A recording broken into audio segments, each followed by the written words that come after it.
Wake up, people, wake up. Wake up. Wake up, people, wake up now. Wake up. Wake up, people, wake up. Wake up. Wake up the people, Lord, wake up. Wake up.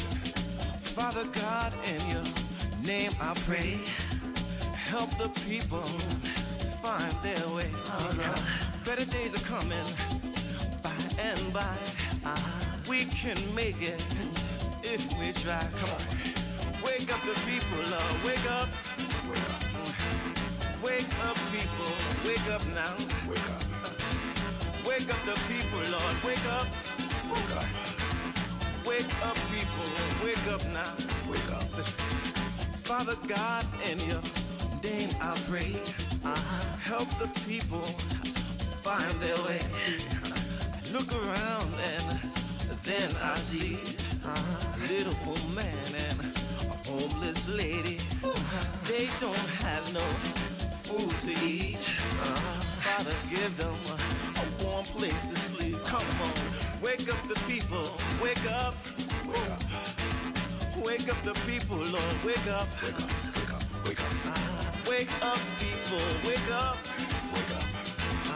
Wake up, people, wake up now. Wake up, wake up, wake up. Wake up the people, wake up. Wake up, wake up, people, wake up now. Storms will come and storms will go. Yes, good evening, or good afternoon, be better to say. Family, blessed radio family, this is the Afrocentricity Book Show again. Every Sunday between 4 and 6, the Afrocentricity Book Show is coming on your airwaves, giving you the best of books, essays, lectures from an African point of view.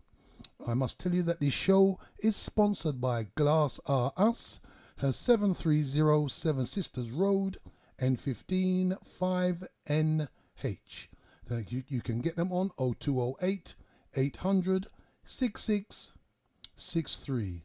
So go to Glass R Us for all your glazing needs. Her glass repairs, whether it's double glazing or putty glazing, shelves, tabletops, splashbacks, mirrors, shower cubicles, any of your glassing needs. If you mention this show, Afrocentricity Book Show, you'll get a 10% discount. So remember, Glass R Us, you can find them at 730 Seven Sisters Road, N15 5NH, and the phone number is 0208 800 6663. So any of your glazing needs, please check out Glass R Us. So we are still returning back to the book we've been reading for the past couple of weeks. The book is called Ma'at, The Moral Ideal in Ancient Egypt, and it was written by Malana Karenga. So we are on chapter 2, and we're going to continue with this. So just to give everybody a background, if it's your first time tuning in, Ma'at, which is spelled M-A-A-T, was a concept from ancient African culture, from ancient Egypt, correct name Kemet. And Ma'at is so important to us today because it is the system or the concepts which underpin all religions in the world. So I don't care which religion it is, it underpins every single religion. So it is morals and it's ethics. And as we read on today, you'll see exactly what I'm talking about. But the beauty of it is that it's pure African culture. So I'm going to continue with Ma'at in the Middle Kingdom. So ancient Egypt, Kemet, was split into different kingdoms. According to Egyptologists at least, we had the early kingdom, we had the middle kingdom, we had the new kingdom, and we had the late kingdom. So now we'll speak about Ma'at, the concept of ethics and morals in the Middle Kingdom. So 2.41 is called about the coffin text. So a bit of background here again. The coffin text or the sarcophagus when the people was buried in the tombs, was painted with writings. And these writings are really to help them get to the other world, get to heaven, if we use our concept of today. So we had a lot of moral scripts, but when we read these, we gives us an understanding of what these people thought, what they believed, their different views. So it's an excellent way to understand African culture, black culture from the ancient world. So I continue. Coffin texts.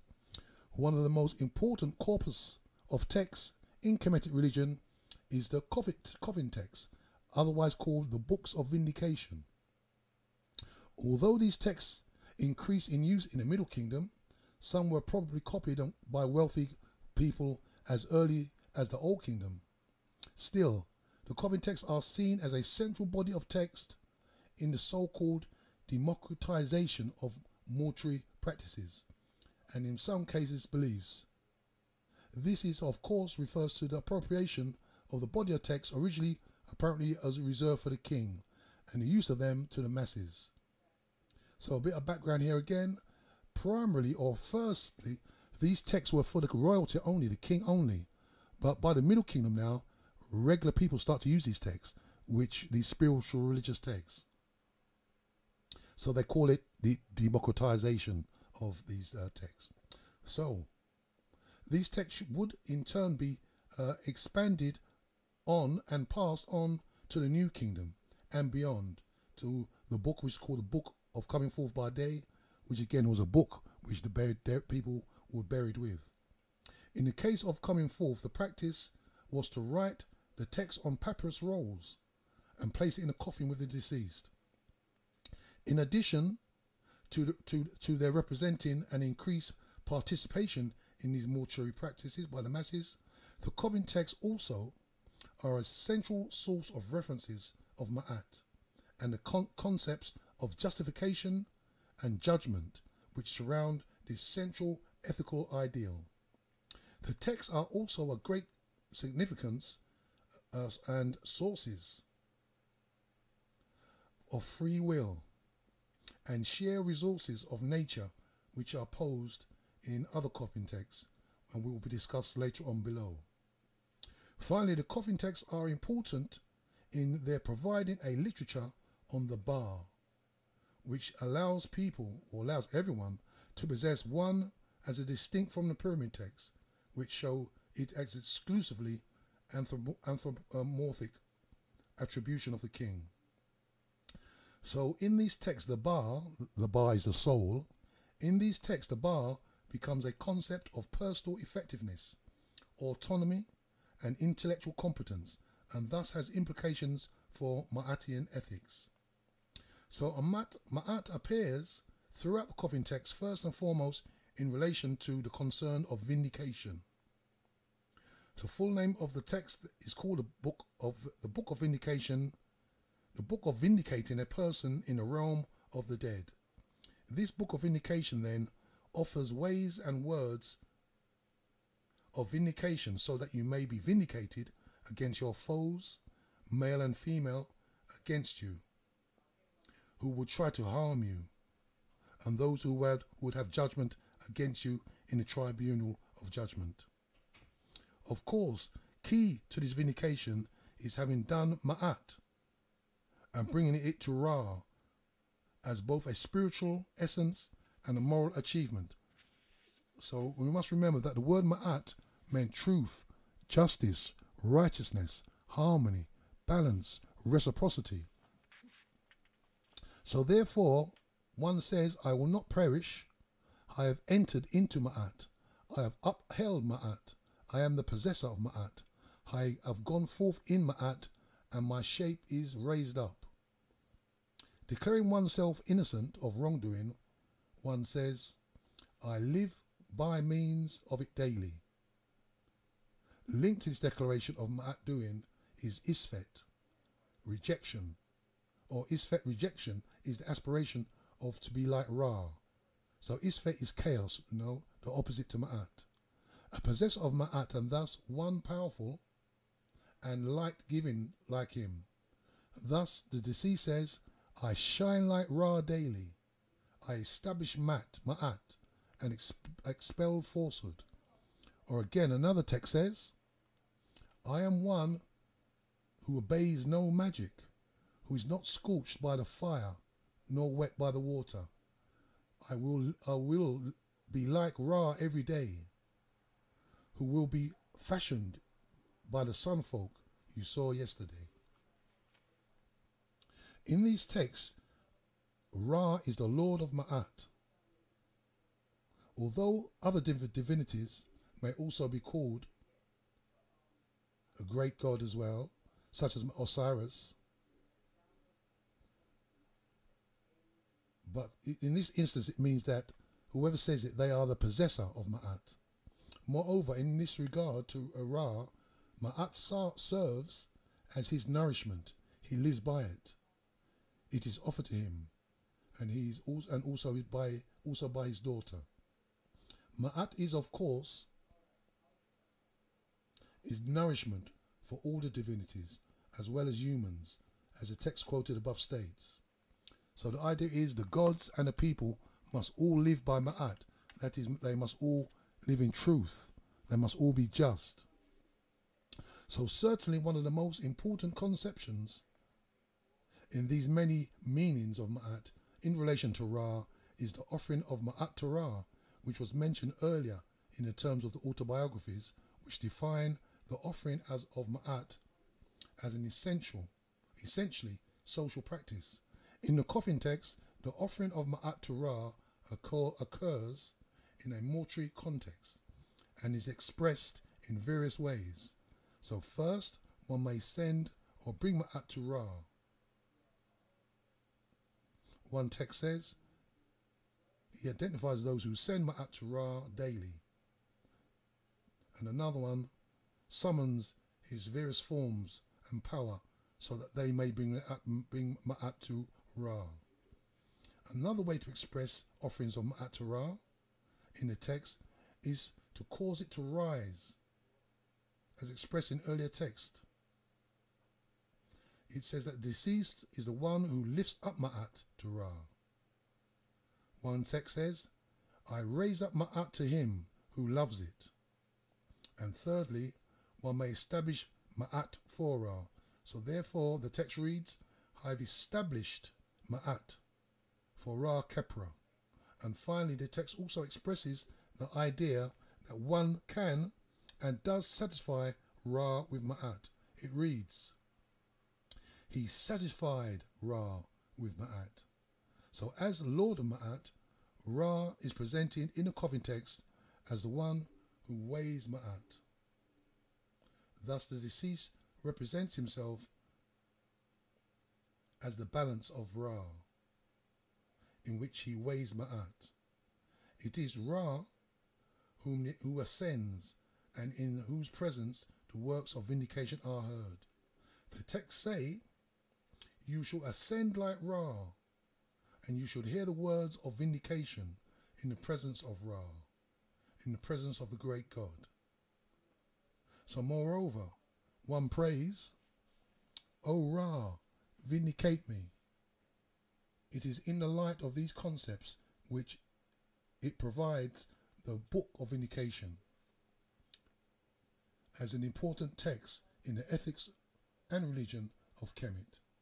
And not only does it contain these concepts, it also makes them available to the general population as a central text in the so-called democratization process. So this heading is called Declarations of Virtues. In the Middle Kingdom, there is a continuing expansion of personal reflection on human and social responsibilities. One discerns from the text that there is an expanded sense of possibility of reward for personal achievement, a sense of one could create his own success in life, even from humble origins. This concept of human possibility is reflected in the concept of a word called Iker, which closely links the social, the ethical, and the intellectual. The category Iker thus contains a wide range of meanings: excellence, worthiness, superiority, perfection, and wealth, and achievement, and virtue. It is used in this work essentially as a moral category to indicate the worthiness, moral excellence, and hence the virtue. But it clearly has a social meaning and implications for the moral and the social, which are all closely linked and interrelated in Ma'atian ethics. Certainly, the autobiography of the steward, called Redu Kunum, is definitive of the rich literature of moral and social excellence of this period. He begins by defining his many titles, and then he describes both his moral and professional excellence as an integrated whole. He says, so these are the words of Redu Kunum from ancient Egypt. First of all, he says his titles: the royal seal bearer, sole companion, favourite of the great mistress, who is the queen, calm of step, one who knows his station, is firm of seal, efficient in performance of every task, dignified, open-handed, pleasant-mannered, white-robed, noble in appearance, godly to behold, one who observes the rule of conduct, kind-hearted, associate of the officials, open-hearted, clear-thinking, friendly to the petitioner, that he may tell his wish. His lady's confident, whom she favours, a person of character, spoken of with love by the people, one who is front-ranked in the great house, one revered. So he's listing his characteristics. Moreover, he goes on, I am one beloved by the mistress,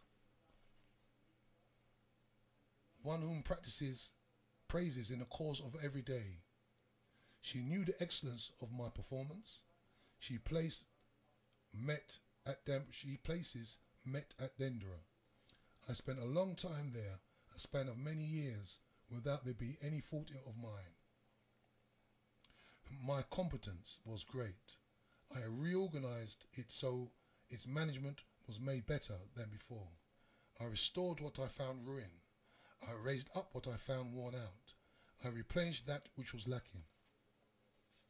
I gave a gift to the one who asked for it. I nourished one whom I did not know, like the one I did know, so that my name might be good in the mouth of those on earth. A sweet, lovable plant. I was not a drunkard. I was not forgetful. I was not lax in my work. It was my mind and my heart that advanced my rank. It was my character that kept me in front. I am one who knows himself as a leader of men, precious staff made by God, who was endowed with excellence in planning and great nobility of performance. So, the rich and varied character of this moral self-representation is clear. Several things stand out. First, in the last passages on self-knowledge, in these Redu Kunum says he is one who knows himself, and goes on to say that he first knows himself as a leader, or one foremost among people, and also of excellence in planning and nobility and performance. Thus Redu Kunum established his moral and social grounding in having done and become what people love and God praises. He is foremost among men and precious to God.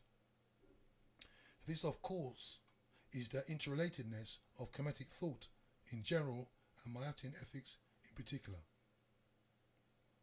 of the divine and human, as well as the natural as expressed in the analogy of humans as a precious staff. The autobiography of the lady, Tani, offers another example of moral self-presentation in the early Middle Kingdom. It is interesting in that it is one of the earliest lengthy statements of moral definition by a woman.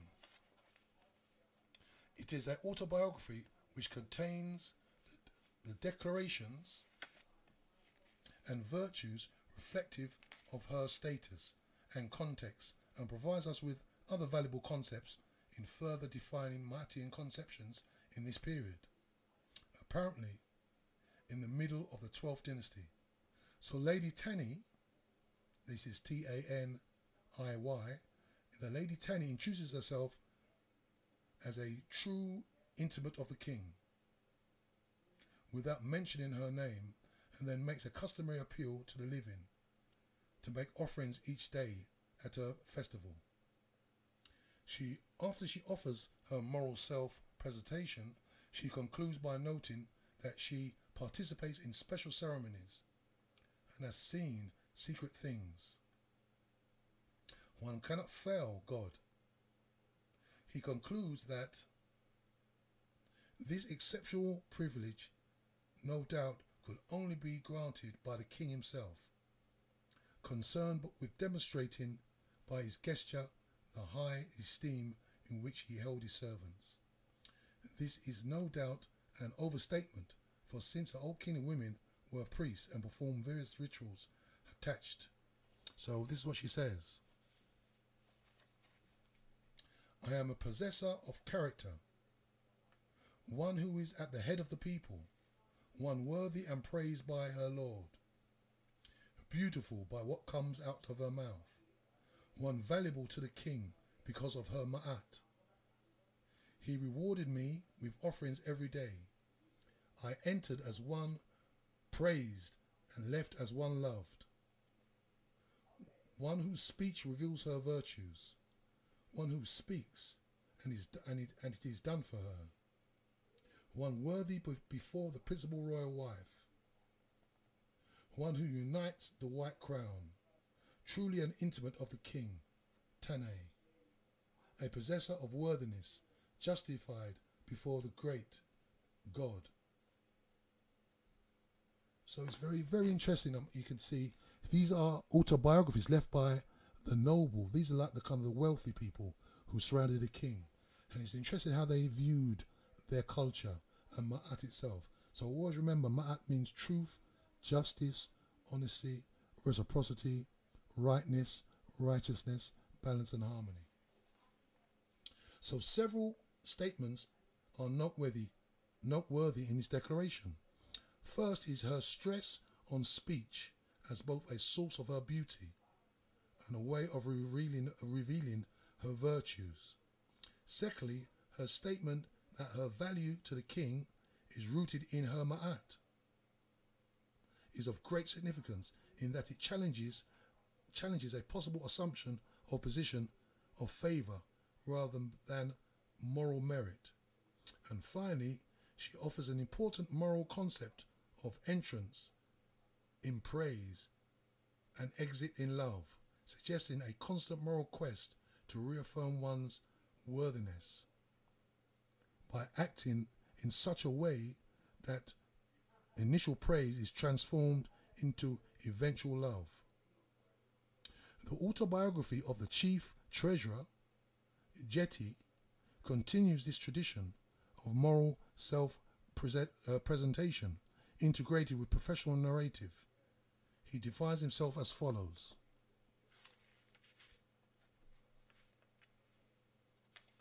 I was indeed His Majesty's favourite, an official great of heart, calm-tempered in the house of his lord.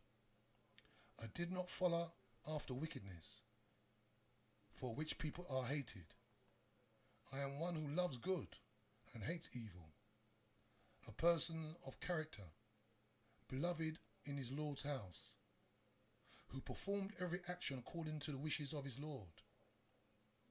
As for my task, which he ordered me to attend, whether it was presenting the case of a petitioner, or whether it was attending to the pleas of the person in need, I rightly did it. I did not falsify the accounting he required of me. I did not put one thing in the place of another. I was not arrogant because of my power.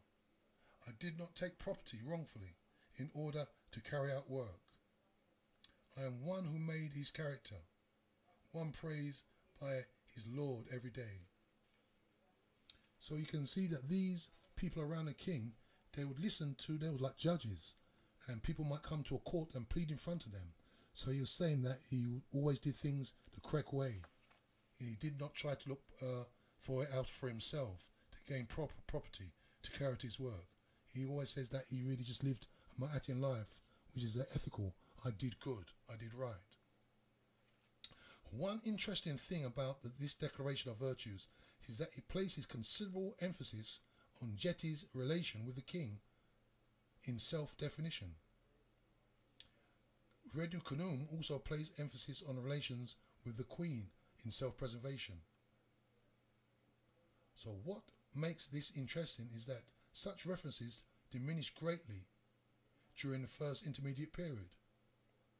We see here that although the king's reunification of the country engendered praise in moral and social literature, also himself is a self-made his character.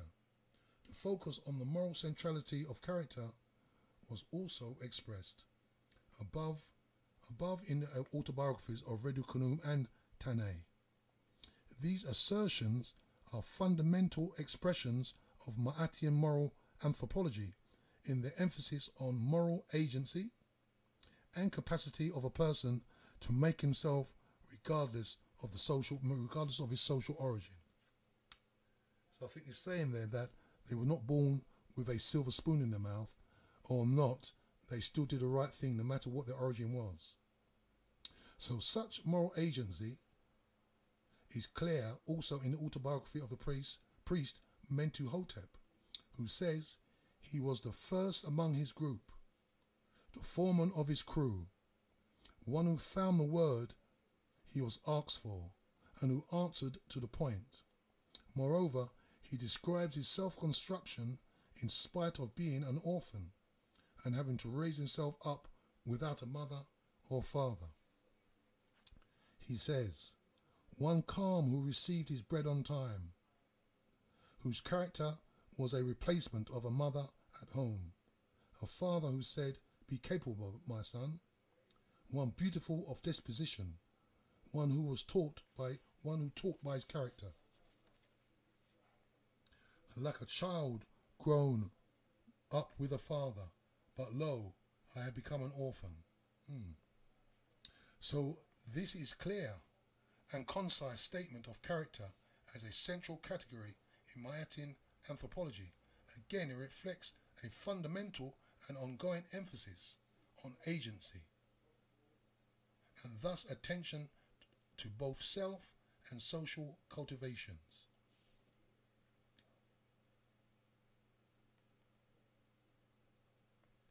So it goes on. In the text, one finds a rich moral vocabulary that reveals a moral conceptions of self which places emphasis on self-control, social service, and social conduct. I did what was praiseworthy in every person, known and unknown, without distinction. This virtuous action included not passing my petitions, provided for relatives, being a son of the aged, a father to the child, and support for the poor in every place, and judging a case on its rightness, basically on Ma'at. Again, Ma'at is posed as a social practice with concern to rightness and in conduct, moral sensitivity to the vulnerable, justice and obligation to spread goodness throughout the land. Here too, one finds echoes of the instability and rebuilding of moral and political community from the first intermediate period. Deju Jahuti Nakt, the treasurer, and high priest, says that he was a brave citizen without peer, a possessor of character, great of strength in this land, and possessor of its love. Furthermore, reflecting the contextual character of his ethical vision, his duties, he says, I rescued my city on the day of plunder. I was its fortress on the day of battle, its refuge in the marshland. I sustained it, adding it in its entirety to the drought of the land without distinguishing its great or its small.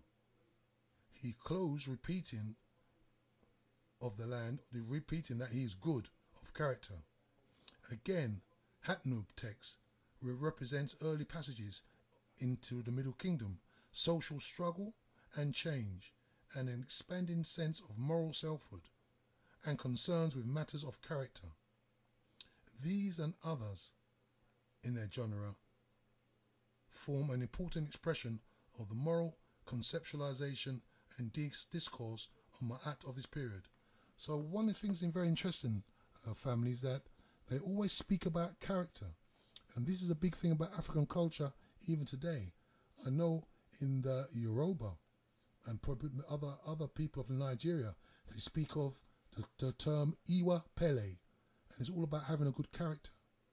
Character is a key thing. No matter where you are, you take your character with you. And this is a serious thing from West Africa to even today. And these people from the East Africa had the same thing about from the ancient world. Character is one key thing. If you walk with Ma'at, that means you have a good character. So character is key. They're not talking about your status and your money and your wealth and your position. They're talking about your character. Your character is the strongest thing about you. So the moral narrative is this heading here. Surely the most definitive text on Ma'at in the Middle Kingdom, as well as throughout the Kemetic history, is the book of Kunanoop. And it states that, one moment, let me just turn over the page.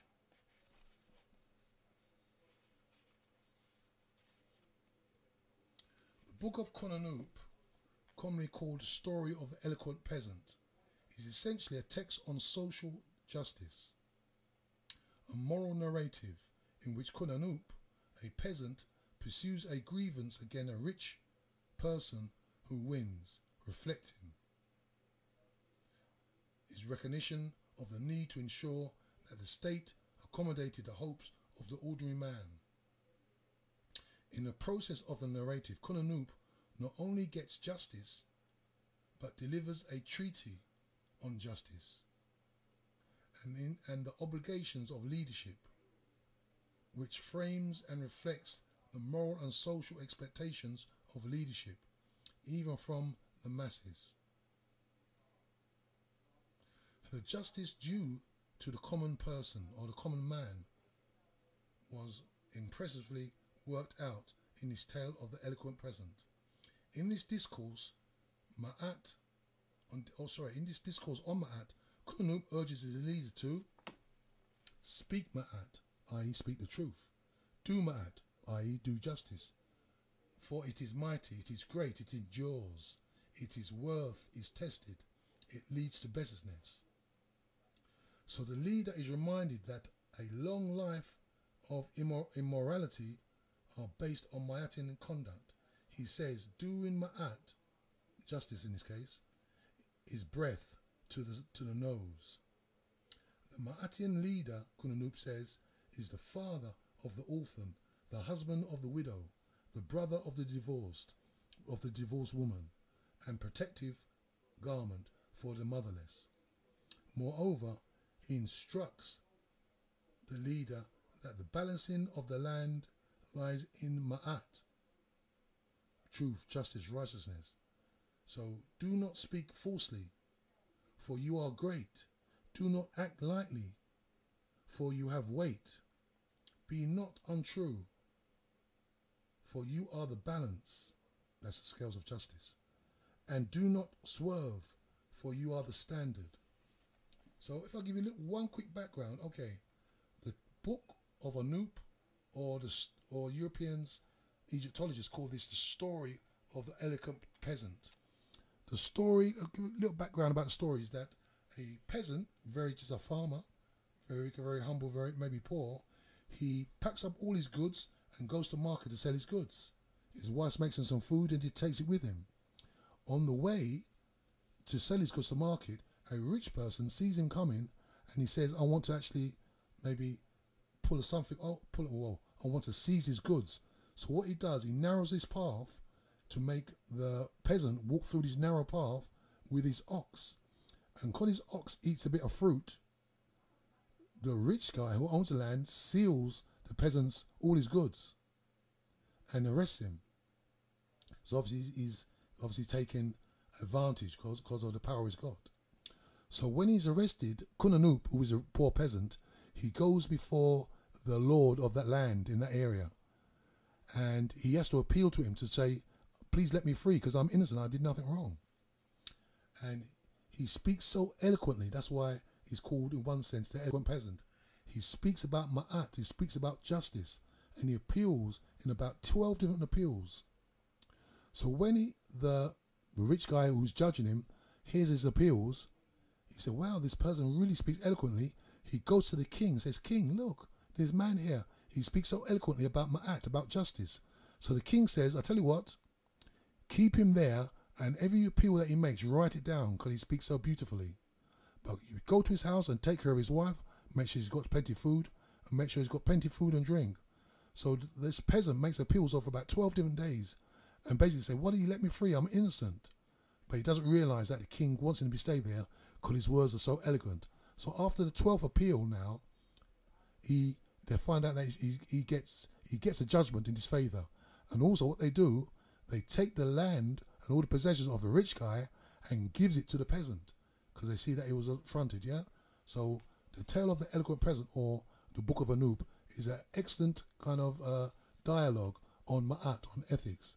And he makes 12 appeals, and even though he's just a peasant, he's more eloquent than any sort of rich, educated person. So he urges the leader, and he also speaks to the leader, says, you are the leader of this area, you must do justice, because justice lives, and justice is great. You must be the most truthful person of the land. So he goes on. So thus he urges the leader to do ma'at, i.e. justice, saying, do justice for the Lord of justice, whose justice is justice indeed. Pen, book and palette of Jehuti, keep away from wrongdoing. When goodness is good, it is truly good. Justice is for eternity. It goes to the grave with those who do it. When he is buried and earth envelopes him, his name is not erased from the earth. He is remembered because of his goodness. This is the norm of the word of God. So you can see what he says there. He says, if you did good, he says, even when you are buried, if you did good, it will last forever. Everybody will remember your name because of the justice what you did, which is pretty powerful. We go on. The moral narrative, ostensibly used as a text in Egyptian schools, is significant in the study of maritime ethics. First, it is the critique of leadership by a simple peasant who carries implicitly within it a recognition of the right, whether formal or customary, to engage in such a critique. Secondly, it is its popularity and its use in schools could also imply an active tradition of critique and redress of grievance as well as right. Thirdly, the fact that the peasant Kunanoop wins over an upper class person reinforces the concept and practice of justice without class bias. And fourthly, it suggests a definition and boasts by the officials of a just society with honest officials committed to ma'at, an open and viable process for redress of grievances, and the triumph of ma'at regardless of class. And finally, the text is important because of the valuable contributions it makes in the corpus of Ma'atin ethics literature or Ma'atin ethical literature on the question and nature of the values of justice. So what Karenga is saying here also is that these texts were used in schools for the young. So how the young used to learn to read and write was by reading these ethical texts. So obviously by reading these ethical texts in schools, they will incorporate these courses of ethical conduct into their own being. So in the text, Kunanup delineates 5 criteria for a just leader, and thereby gives us an important insight into the Ma'atin concept of social justice. He defines the Ma'atin leader as 1. Without greed, 2. Without baseness, 3. A destroyer of falsehood, 4. A creator of righteousness, and 5. One who comes at the voice of the caller. The meaning of the second and third criteria is worthy of note, for it moves beyond internal righteousness to suggest a need not simply to lie for oneself, but to destroy falsehood. So let me repeat that. It moves beyond the internal righteousness to suggest a need not simply to not lie oneself, but to destroy falsehood in society. And not simply to destroy evil, but to create righteousness, ma'at, and by extension to create the conditions for its coming into being. Again, we see essentially a self-conscious practice to create the just and good society. And finally, the fourth criteria is from the ethic of care and responsibility, which is based on acting like Ra.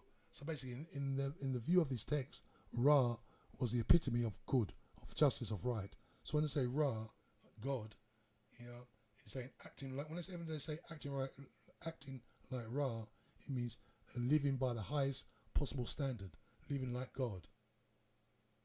For it is Ra who is Prime Minister of the poor, who listens and hears the prayers of one who calls for him, who comes at all of the humble, comes to the call of the humble and the needy. Truly, Ra is he who knows compassion and hearkens to those who call him, and he rescues the oppressed from the oppressor.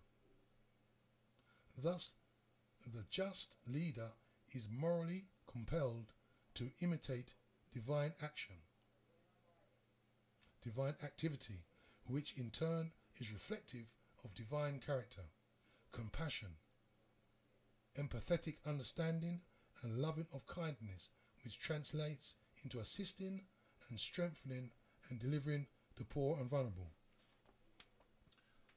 So just to remind you, family, this is the Afrocentricity Book Show. We are reading the book called Ma'at by Malana Karenga. We've been reading this for a few weeks now.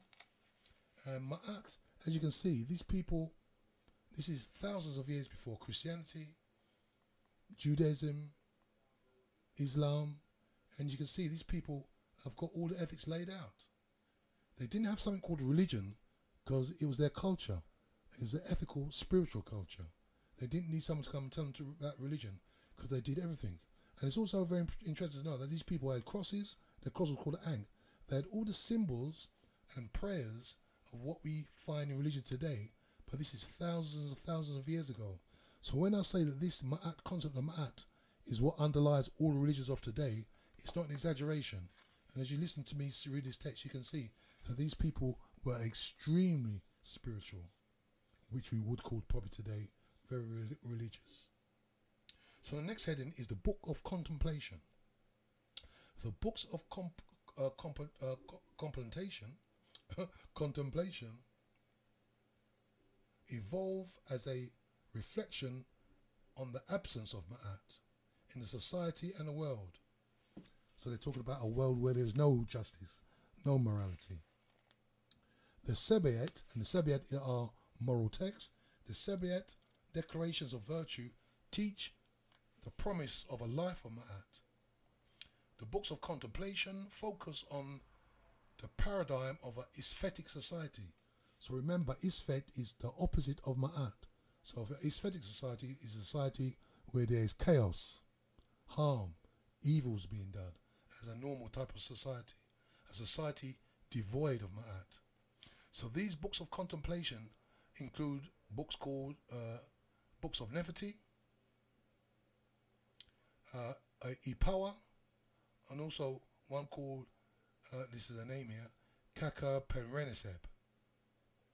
Also, there's one called The Dialogue of a Man with His Soul, which is a very philosophical text. All of these texts portray a society in the throes of ma'atin deprivation, suffering from natural and social calamities, justice denied or perverted, and personal and collective alienation. Some writers call these texts reflective wisdom texts, and rightly noted that although these texts are often termed laments, the most distinctive feature of these is a pattern of then and now. His reservation by calling the whole genre laments is also well taken, not only because he notes that in the Book of Neferti he offers a positive resolution, but also because the reflective wisdom text also includes more distinctions passages which develop arguments. It is in this context that received ideas are philosophical, debated. So if I go on, it is as indicated above, one can argue that the paradigmic text of this genre of contemplations, after our introductory framing of his intellectual initiative, discussed above, as probing investigations and searching the heart and mind for new and effective answers, he turns into a description of the aesthetic state, still stressing the reflective character of his quest. He uses the verb mediate, ponder, think deeply to define his practice. And thus he says concerning the ma'at deprived state of things. So this is what the text says. I mediate on things which have happened, on the conditions which have come to pass throughout the land. The changes which have happened are not like the year before. One year is more troublesome than the next. The turmoil in the land results in destruction. Ma'at is cast outside. Isfet is in the council hall. The affairs of the divinities are interfered with, and their requirements are neglected. The land is in confusion. Mourning is everywhere. Again, the concern here is with the replacement of Ma'at with Isfet and the resultant chaos and evil that it produces. The sage Ipawa likewise laments on the loss of Ma'atin center, the strong state of deterioration of human relations. As a result, the person of character walks in mourning because of what has happened in the land. Lo, Ma'at is in the land in name only. Trusting in it, one does wrong. Also, he says, lo, the land turns like a potter's wheel. The robber has become the possessor of riches, and the rich person has become like a plunderer. In a world, people are diminished, and the land is left to weakness. The sage Neferti continues the expression of concern of how Ma'at has been replaced with Isfet. I show you a land in turmoil, he says. What should not be has come to pass. And moreover, he continues, each man's heart is for himself. Mourning is not done today. Hearts have abandoned it entirely. A man sits with his back turned while one kills another. I show you the son as an enemy, the brother as a foe, the man slaying his father. However, in spite of this exposition, chaos, indifference to suffering, moral anarchy, a resultant national distress, Nefertiti ends with a typical Ma'atian optimism concerning the eventual and inevitable triumph of Ma'at in the world. He concludes by saying, "A king will come from the south, and many the justified by name, born of the woman of Cush, a child of Upper Egypt. He shall receive the white crown, he should wear the red crown. The Son of Man will then defeat the internal and external enemies of Kemet by might and counsel. As a result, then Ma'at will return to its place, and Isvet shall be driven out. May he rejoice who beholds it." So this sanguine Ma'at, or this sanguine assertion, reflects not only the profound belief that in power and in inevitable triumph of Ma'at, but also it contains a parallel belief in the righteousness of the ruler as a saviour king with no evil in his heart, who does Ma'at and who seeks Ma'at for his people, as the books of contemplation outline. Finally, in the dialogue of man with his heart, or with his soul, the concerns for the living and aesthetic society are philosophically engaged. By raising the question of who shall I speak today, and then citing the conditions which prohibit such a vital exchange of what one writer says is communicative solidarity. So, the inquiry goes as follows. This is an ancient text. To whom, this is a person speaking to his soul, to whom shall I speak today? Brothers are evil, the friend of today are no longer love. To whom shall I speak today?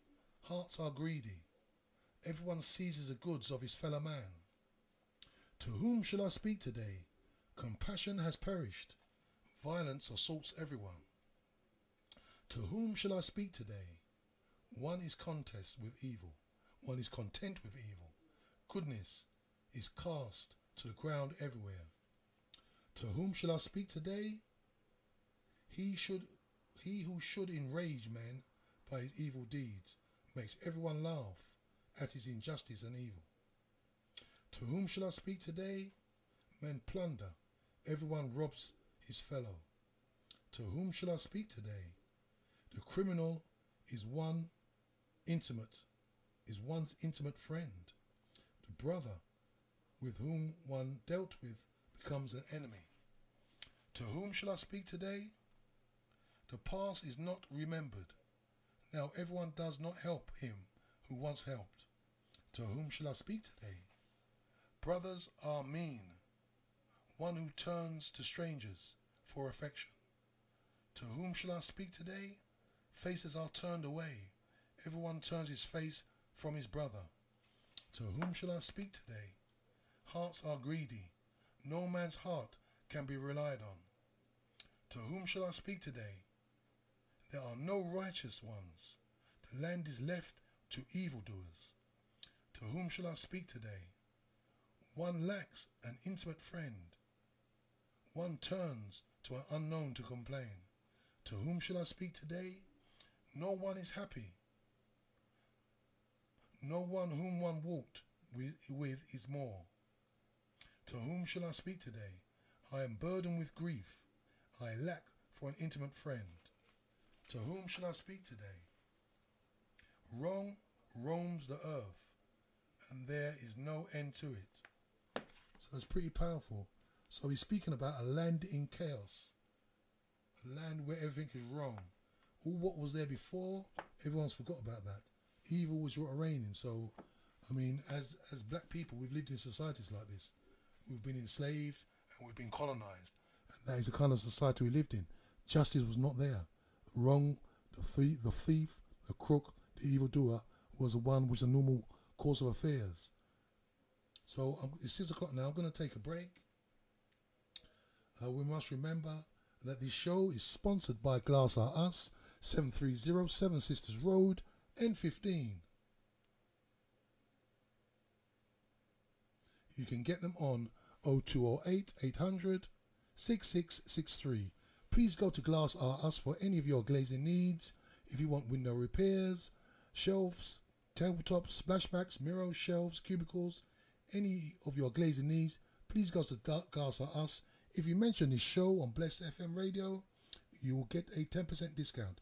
So please, Glass Are Us, 730 Seven Sisters Road, N15 5NH, and you can get them on 0208 800 6663.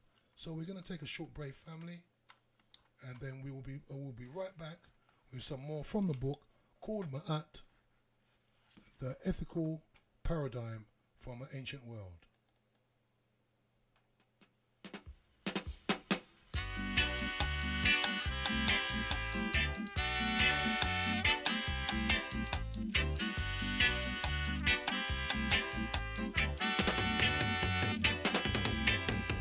His Majesty is coming now. His Majesty is coming now. Rejoice, rejoice. The wicked men them running now. The wicked men them running now. Rejoice, rejoice.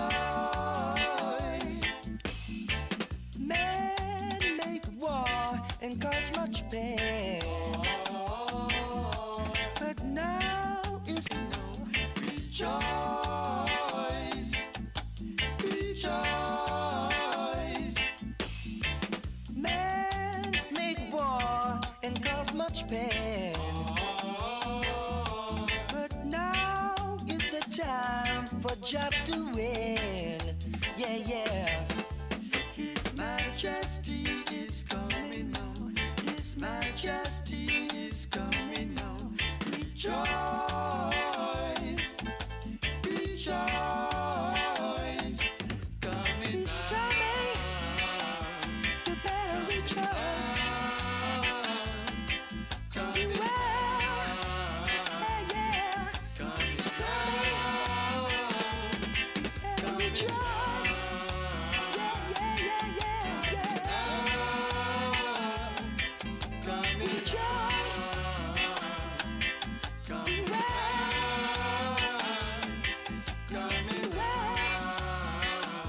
He's coming now.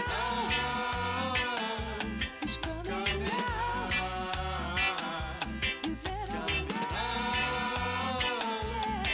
coming now. He's coming.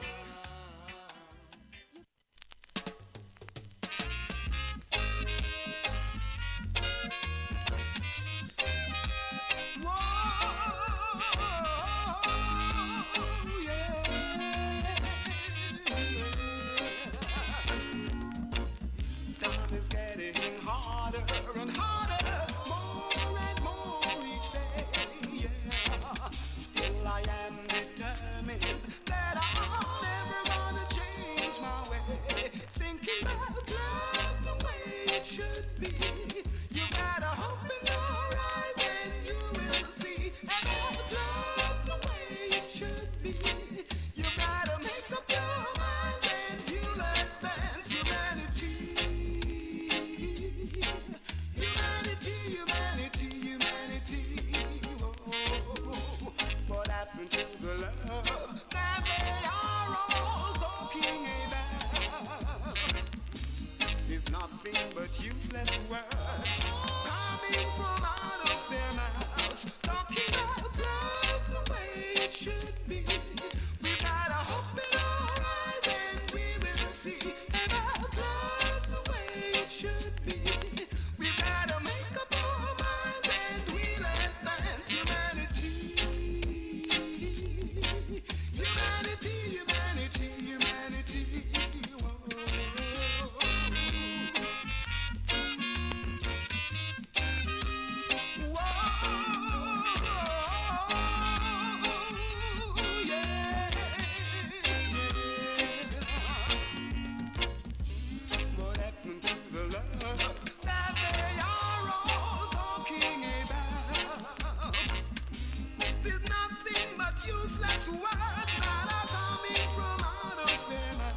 And that was Humanity by Prince Lincoln. I know you like those classic tunes. And this is the Afrocentricity book show. We are today reading, or continue to read, the book called Ma'at by Malana Karenga. I hope you're enjoying this reading here. This show is sponsored by Glass Are Us. You can get them on air 0208 800 6663. We are going to move on with our reading, which is really about Ma'at. Ma'at is really ancient African culture. It's about ethics and morality. So we're going to move on. Okay, so we're going to start chapter 3 now. Chapter 3 is about the new kingdom. So this is the new kingdom of Kemet, yeah, ancient Egypt, and the concept of Ma'at. So how did people think about justice and truth and righteousness within this culture at this time? So, in the new kingdom, the new kingdom evolves out of the defeat of foreign invaders called Hyksos. So some background here. Ancient Egypt was attacked, and in the southern tip of the country, or my apologies, in the northern tip of the country, right by the Mediterranean Sea, these people called the Hyksos, who were some sort of Asian type people, held sway of the land, of part of the land. So some say they was in the land for about maybe 100 years, but eventually they was kicked out of the land, and the land was united again under which became the 18th dynasty. So if you're aware of Tutankhamun, King Tutankhamun was part of the 18th dynasty. This is when they built a world empire. Because they didn't want anybody to attack them again, they moved their buffers, they created a buffer zone outside of Egypt. So they went north up into Lebanon, Palestine, Syria, right up to the Tigris and Euphrates rivers. That's how far they conquered, which would be Iraq and Iran today. And in Africa, they went right down into Kush and took it down maybe to the fourth cataract. So they created the world's first world empire. First ever was created by these ancient Africans. And because they had an empire, they had some serious wealth. So you may have seen King Tutankhamun's golden mask and golden throne. So this is the wealth of that time. But we're just going to speak a little bit now about when they kicked out, when they began the 18th dynasty, because they saw them as liberators, because they freed the land from the foreigners who came into their land. So the new kingdom evolved out of the defeat of the foreign invaders called the Hyksos, and re-established a strong dynasty under King Ahmose. The decline and disintegration of the Middle Kingdom is a gradual process marked by civil war, decentralization, immigration, and agricultural problems. It is thought that the second intermediate period, which is the period before when the foreigners came in, because they came in because it was weak at that time. That's how they was allowed to come in, the Hyksos. And it was coming marked as the beginning of the death of the Queen Sobek-Neferu. So the last royal person of the Middle Kingdom was Queen Sobek-Neferu. And it last 2 centuries. So, however, in spite of the Hyksos invasion and their rule in the Delta, a strong group of Theban kings emerges as a foundation of the 13th dynasty. And by the 17th dynasty, they were ready to offer serious challenge to the Hyksos rule. Tao the first, his correct full name is Sequenre Tao, began the challenge, and his son and successor, Tao the Sequenra Tao II, carried on the war. Tao means the great. So Sequenra Tao II carried on this war against the hated Hyksos as far north as Kusa. He records that he acted because the land of Egypt was in distress and there was no sovereign or king of the time. So basically Isfet was in the land.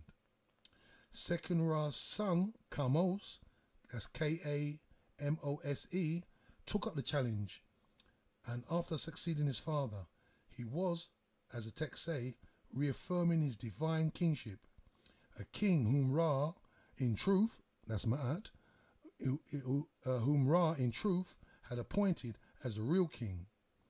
and he assembled his advisors by saying this: "Should I like to know of what use is this strength of mine when a king in avarice and another in Cush, and I sit along an Asiatic and a Nubian? Each man is in possession of a piece of Egypt, and I cannot pass him by as far as Memphis. Thus I will struggle with him. My desire is to deliver Egypt and smite the Asiatic." So basically he's making a declaration he's going to kick out these invaders. Kamose greatly reduces the power of the Hyksos, but it is Amos who eventually defeats the Hyksos and begins to incorporate both lands of Asia and Nubia into the Egyptian Empire. The strength of the existing Nubian state and of Egyptian officials and soldiers in service of the Kushite king of the time are evident. The defeat of Hyksos, other than Asian powers and Nubia, marked the rise of the new kingdom empire and has consequences in the various domains of Kemetic life. One striking feature of the new kingdom is the prominence of women in the founding of the 18th dynasty and in the development of the new kingdom. Tetesheri, the grandmother of King Amos, and Ahotep I, his mother, and Amos Nefertari, who is the wife, his queens, are all recipients of the ancestor veneration, the ritual commonly called cult. Ahotep is praised in a stela erected by a son, and the text reads as such: "Give praises to the lady of the land, the mistress of the islands, exalted in her name in all lands. She is the one who makes plans for the masses, the wife of the king and the sister of the sovereign. Life, prosperity and health to her. The daughter of the king and the mother of the king, a noble woman, a wise woman. She has taken care of Kemet. She looked after her soldiers and protected them. She has brought back her fugitives. She has assembled her deserters. She has pacified Upper Egypt. And she has possessed opponents. The royal wife, Ahotep." So you can see this kind of African culture here, because the grandmother, the mother, and the wife are all honoured within this culture. In the 18th dynasty, women had a major role. Queen Hatshepsut, she ruled as a king. She wore the clothes of a king, and she ruled. And it was a great rule, and she ruled as well. So we can see the strong African nature of the 18th dynasty. Amos Nefertari is also a key figure in the founding of the new kingdom. She initiated the office of God's wife and was the first to hold it, surrendering the title second prophet to Amun. She is mentioned in at least 50 private tombs and on more than 80 monuments, from Thutmose III to the end of the Ramesside period, which is the 19th dynasty. So this is for over 1,000 years. Her name was mentioned, Amos Nefertari. She was actually worshipped as almost like a goddess. Certainly, no other queen was assertive as well as known as Hatshepsut. Also, is key to the period and reaffirms the strong presence of women within this dynasty.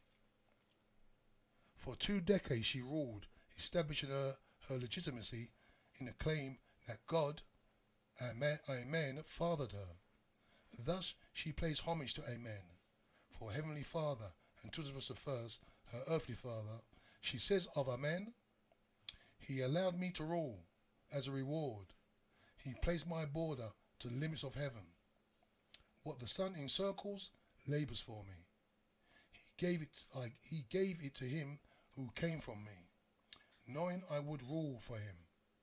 I am his daughter in truth, who serves him, who knows what he ordains. My reward from my father is life, stability and rule, on the Horus throne of all living, like Ra forever." So that is from Queen Hatshepsut. It is important to note that Queen Hatshepsut uses the masculine as well as the female pronouns to refer to herself, apparently reflecting the predominant male conception of rulership, i.e. kingship. Also, note how she bases her role not simply on divine filiation, but also on her serving. Amen. Finally, during the Amarna period, queens such as Tai, senior wife of Amenhotep III, and Nefertiti, queen to Akhenaten, played prominent roles in both the government and the religion. Also, Ankhesenamun, queen of Tutankhamun, appears to have had a significant, though brief, role in affairs of the state. The importance of these citations on the important role of women in the 18th dynasty speaks to the conception of women in Kemet and points to its implications in both religious and ethical sense. Certainly, one must make a distinction between the role and status of women and the masses of women who draw any objection or objective conclusion about the role and status of women in Kemet. But in the final analysis, this is still a question of gender in spite of class differences. Thus, one can usefully compare the roles of status of women in Kemet and Kushite society and contrast this with the role and status of women in Greece and Israel and nearby Western Asian societies in similar time periods. In this regard, one cannot deny the legal and social status in ancient Egyptian women was higher than that of women in these contemporary contrasted societies. And this, of course, has its ethical implications. A second major factor in the development of the New Kingdom was the encounter of Kemet with the outside world from both a position of disadvantage and during the Hyksos rule, and in one of the advantages of the empire.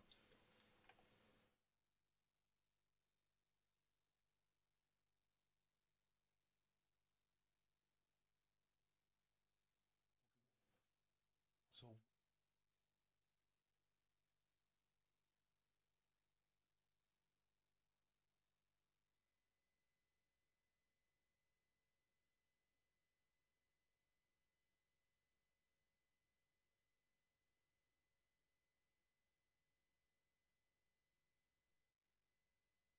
yes. My apologies for that. So it's important to note how Queen Hatshepsut uses the male-female kind of pronouns for her name. So the second major factor in the development of the New Kingdom was the encounter of Kemet with the outside world from the position of disadvantage during his Hyksos rule, and one of advantage during the empire. The Hyksos ruler was never total in ancient Egyptian, and the ancient Egyptian retained the sense of cultural superiority. Queen Hatshepsut summed up this disdain for the Hyksos as a people culturally and religiously outside of the domain of Ma'at, i.e. Ma'at is the divine order. She says, I have restored that which was in ruins. I have raised up that which was damaged. When the Asiatics were in the northland of our nation, and the foreigners were in the midst of them, overthrowing what had been made, while they ruled without Ra. He, this is the Hyksos ruler, did not act by divine command until my majesty, when I was established and firmly on the throne. I was foretold for a period as a born conqueror. Now I have come as a sole one of Horus, throwing fire against my enemies. I have removed the abomination of the great God, and the earth has removed his footprints. Such has been the guiding of the father of my fathers, whom came at the appointed time, even as Ra, and there shall never be destruction of what Amun has commanded. It is interesting to note that here Hatshepsut has committed herself to the classical Ma'atian ethical command to remove evil and restore good to the world. She has come to restore that which was destroyed by the Hyksos, described as people who ruled without Ra, who did not act by divine command. Not only says she removed the abomination of the great God, but also in that she seemed to have been in a joint cosmic action. The earth has removed even their footprints. This attitude of moral and cultural superiority remains throughout the late period, where the Greeks in the Demotic Chronicle are called dogs, and the ruler Alexandra the Great Hound.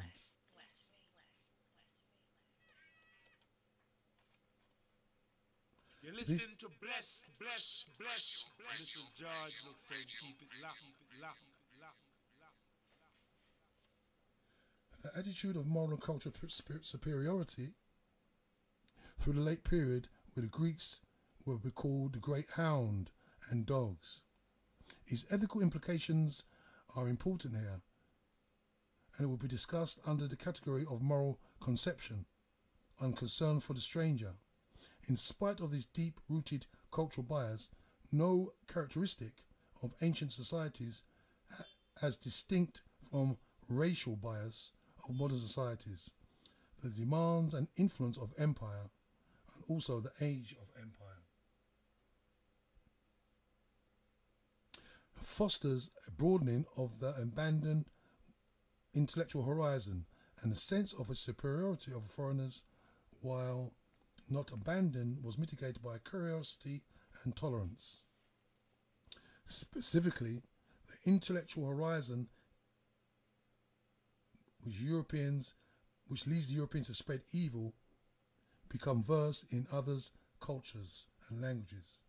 It became the mark of an intellectual to know how to demonstrate a competence in other languages.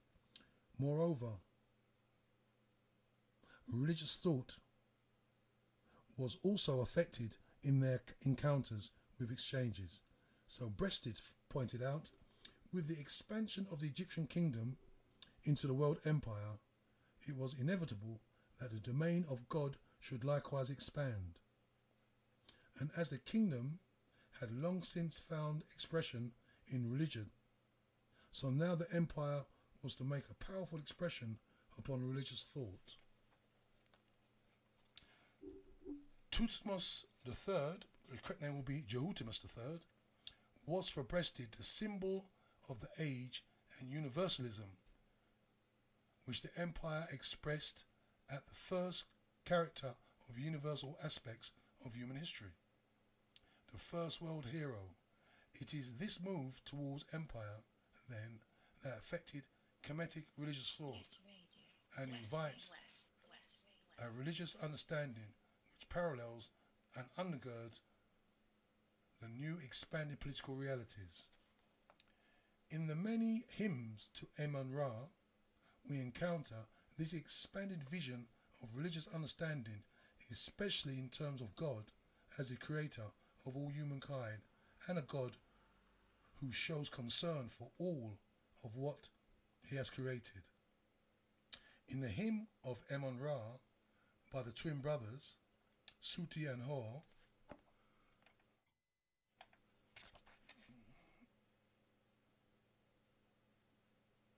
let's find my page again. These themes are expressed. Amun-Ra is concerned here with millions under his care.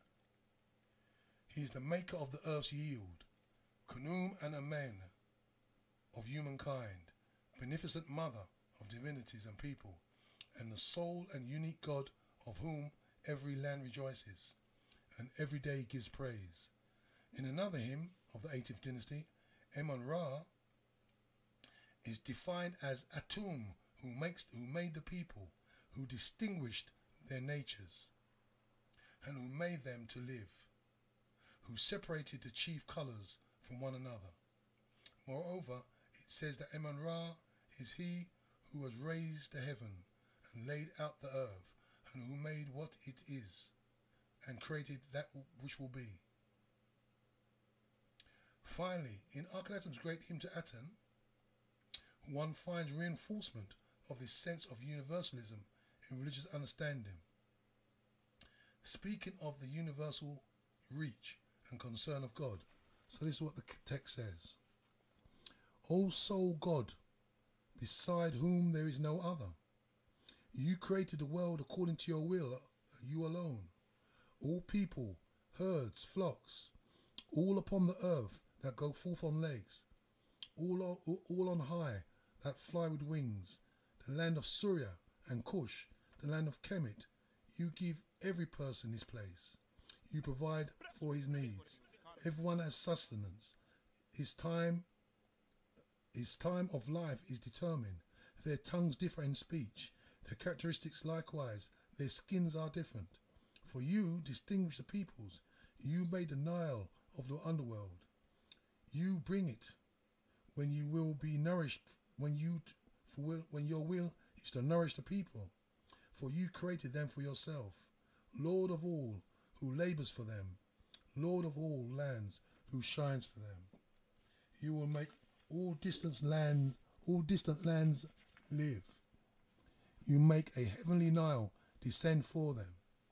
How excellent are your ways, O Lord of eternity, a Nile from heaven for foreign people, and the creatures of all lands that walk on legs, and for Kemet, the Nile which comes from the underworld.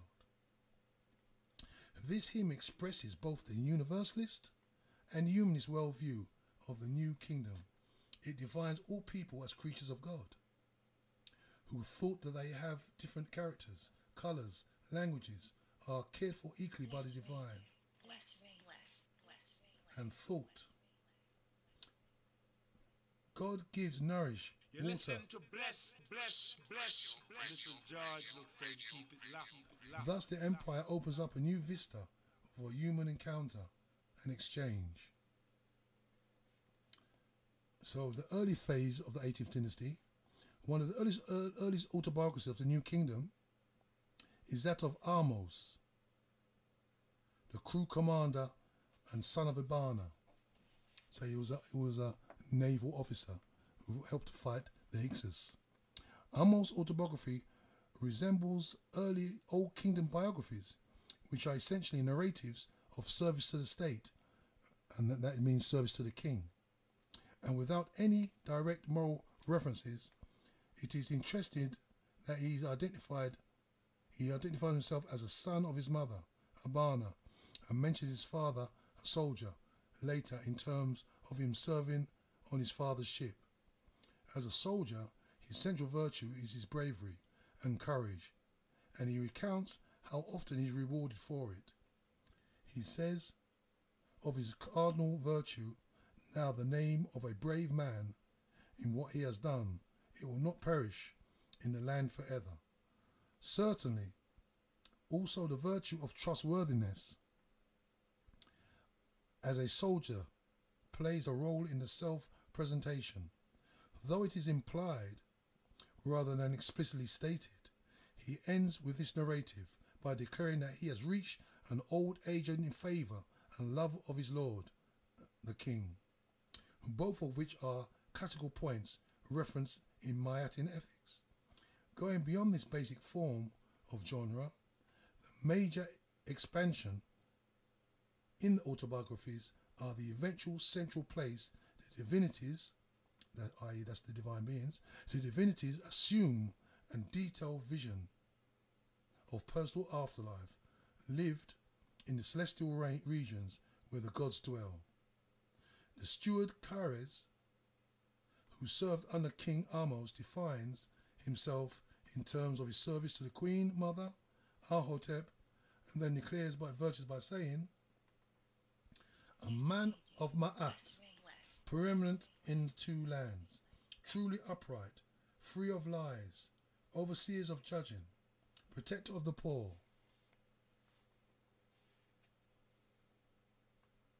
rescuer, rescue of one who does not have one, one who causes two men to go forth, satisfied in the utterance of his mouth, honest like the scales, companion of the king, who is greeted by name, patient in listening to comments, like God in his hour, truly the favourite of his lady, one who is advanced by the lady of the two lands.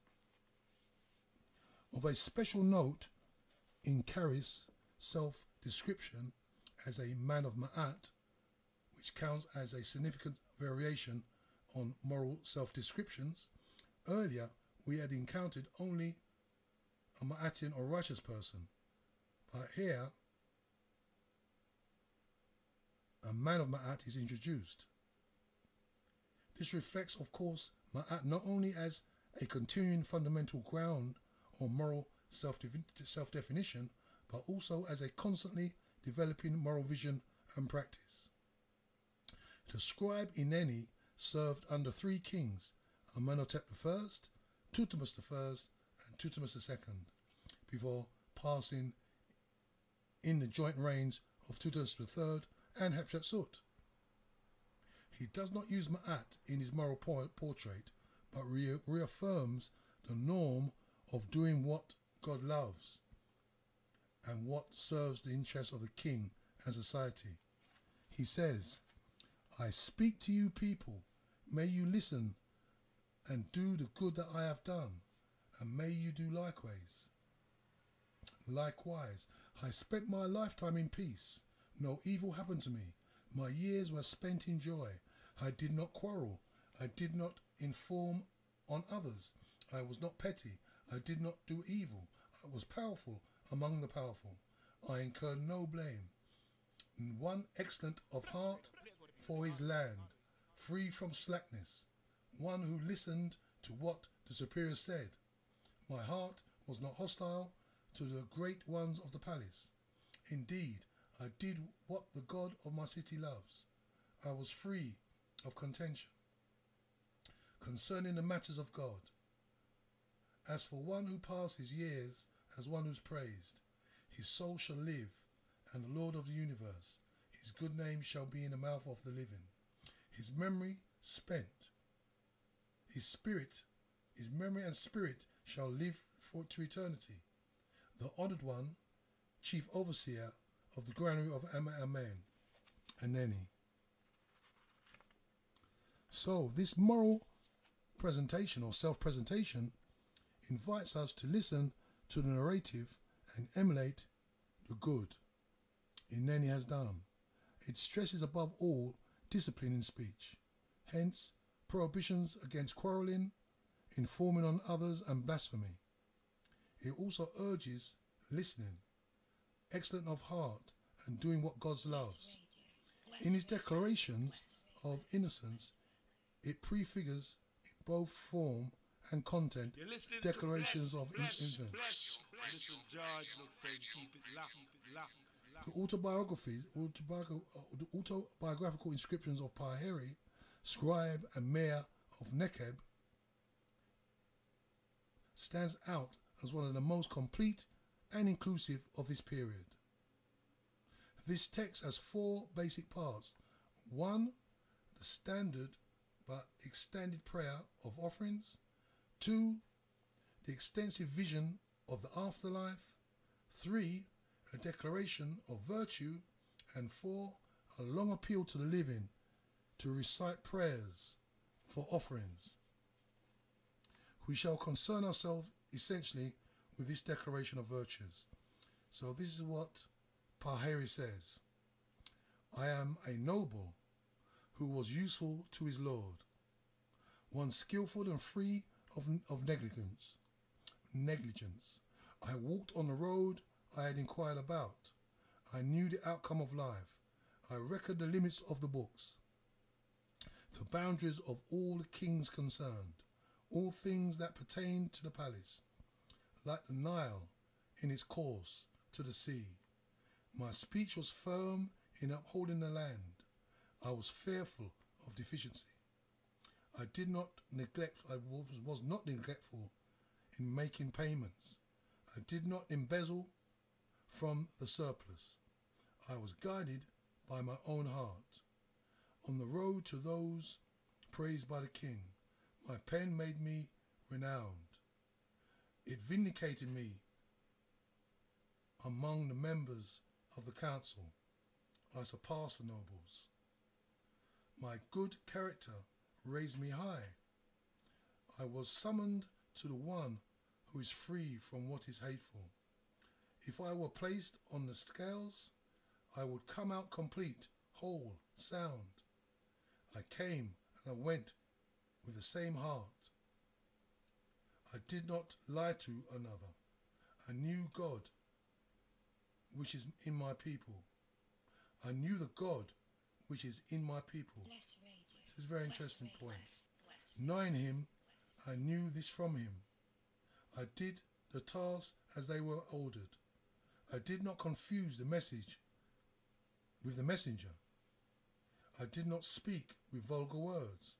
I did not converse with people who lacked character. I was a model kindliness. One praised from the womb, the mayor of Nekeb, Paheri the justified, son of the tutor of the prince, the scribe Itori, the justified, born of the lady Cam, the justified. So it's very interesting there. Paheri's moral portrait is rich and varied. Especially notable is the well-quoted paraphrase, I knew God which is in the people. Knowing him, I knew this from that. This reference to the God in people is mentioned earlier in the text in which Paheri is describing the afterlife. He says of life in the beyond, you wake gladly every day. Your afflictions are removed. You cross eternity in joy, in the favour of God, which is in you. It's very interesting. So, some people say that God is in us, and this is more of an African thing, because some people look for God outside of themselves, but God, in the ancient African view, God is actually within us. So we have the essence of God in us. We can be God-like. We can seek for perfection. So this refers to one's heart, which is the seat of our consciousness and moral sensitivity. It represents the divine presence in humans and is, as Paheri says, a guide, a source of character and success. Later on in the period, they will say that the divine has placed a heart hidden in the body for the right measure of the owner. Here it is taught in the context of virtue and balance, and the heart becomes the divine way to ensure rational and emotional choices which reflect balance. Moreover, in this period, the heart is also portrayed as an ally or enemy in the post-mortem judgment, depending on whether he has lived Ma'at or Ma'isfet. Although the heart has been a central feature of Ma'atin moral discourse since the end of the Old Kingdom, it plays a progressively large role in the course of the history of Ma'atin ethics. Also, Paheri's moral vocabulary and conceptualization is expansive. He is free of negligence, fearful of deficiency, and a model of kindness. He also tells us he does not speak vulgar words or converse with people without character. This is obviously an important text in the development of ethical thought, in content, in Kemet, and reflects a significant growth of the ways to express moral and consciousness and understanding. Even more, expansive in moral vocabulary and conceptualization, is the autobiography of Intef, herald and governor under Tutmosis III.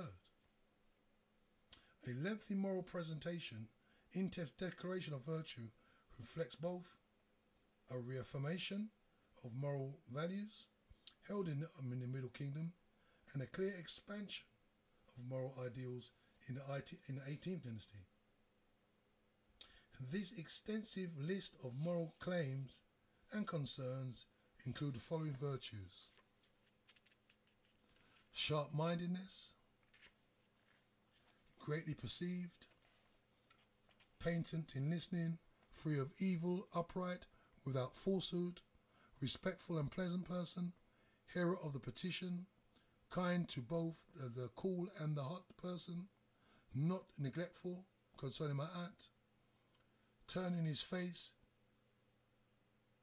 to the speaker of ma'at, turning his back to the liar, one who turns here and there to ma'at, not distinguishing one who does not know truth from one who knows, searching after ma'at, free from partiality, vindicating the just, punishing the guilty for his guilt, servant of the needy, father of the poor, guide of the orphan, mother of the timid,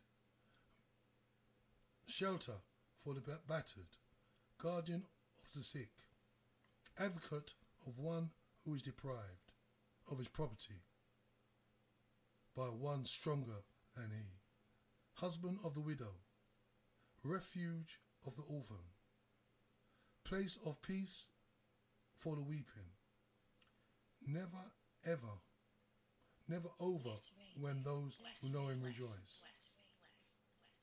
Indeed, one's praised because of his character, one for whom the kind thank, because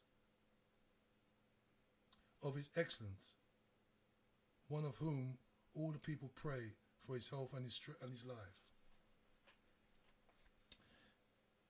Intef declarations of virtue begin with a concern for moral and social knowledge, as shown in chapter 6 of Mayatin anthropology. Knowledge is at the center of Mayatin moral project. It is central to both what Intef calls searching after Ma'at and explaining and correcting Isfet behavior. Clearly, the care and responsibility for a vulnerable has been a long-standing concern for Ma'atin discourse and practice. Intef has both reaffirmed and expanded Ma'atin concept in this regard. Concepts such as mother of the timid, shelter for the battered and oppressed, refuge for the orphan, and servant of the needy are examples of an expansive moral vocabulary. Intef's attributes is but in practice.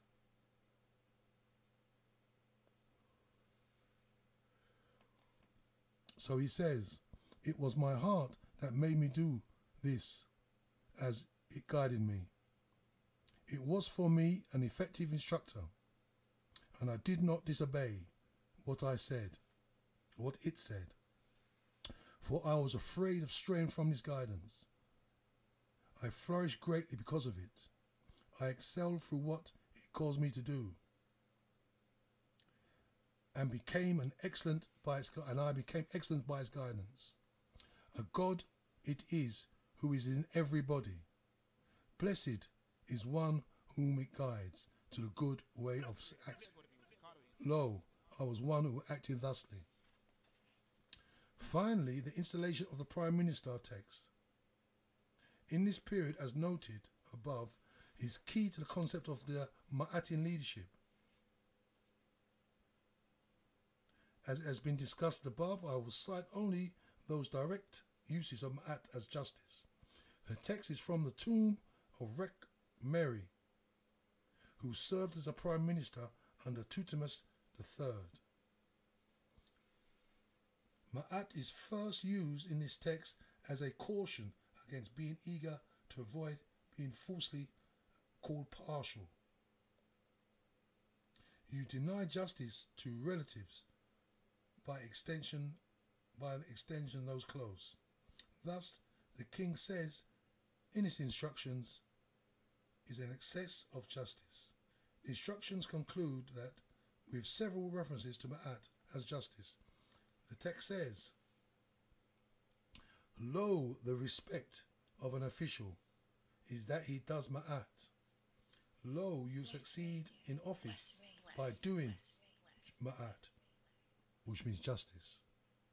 Lo, You're listening to justice Bless. is what is wanted by the action of the Prime Minister. Lo, he is the true guardian since the time of God. Lo, what one says, the Prime Minister, the Prime Minister's chief scribe of justice, says of him. He who does justice, Ma'at, before all people, he is the Prime Minister. Although I have translated Ma'at here as justice, it obviously can mean truth, balance, and other virtues, which is collectively or individually translatable as righteousness or righteous or rightness. Nevertheless, it is a fitting description of the Prime Minister to say he is one who does justice for all the people, and that the respect of an official lies in him doing justice. This, of course, is a reformation of the centrality of Ma'at as both a moral and political standard.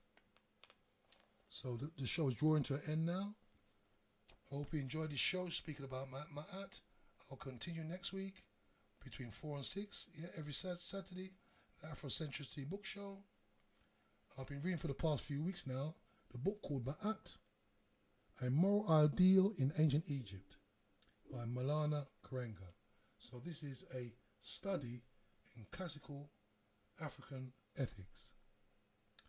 I must remind you that this show is sponsored by Glass R Us. You can go to Glass R Us for all your glazing needs. Their number is 0208 800 6663. That is 0208 800 6663. So go to Glass R Us for all your glazing needs. So if you've got repairs to be done, if you want glasses, mirrors, shelves, balcony glass, any of your glazing needs, please go to Glass R Us. It's been a great show today. I hope you enjoyed it. We will be here again on next week. So I hope you tune in. Remember, 4 to 6 every Sunday. Yeah, and this has been the Afrocentric Book Show. So I'll see you guys next week.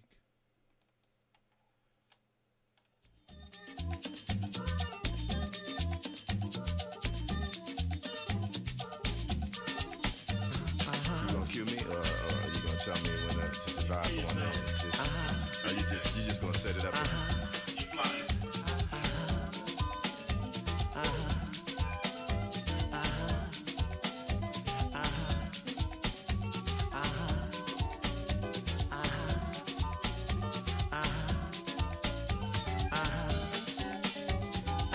I was just waiting for those horns.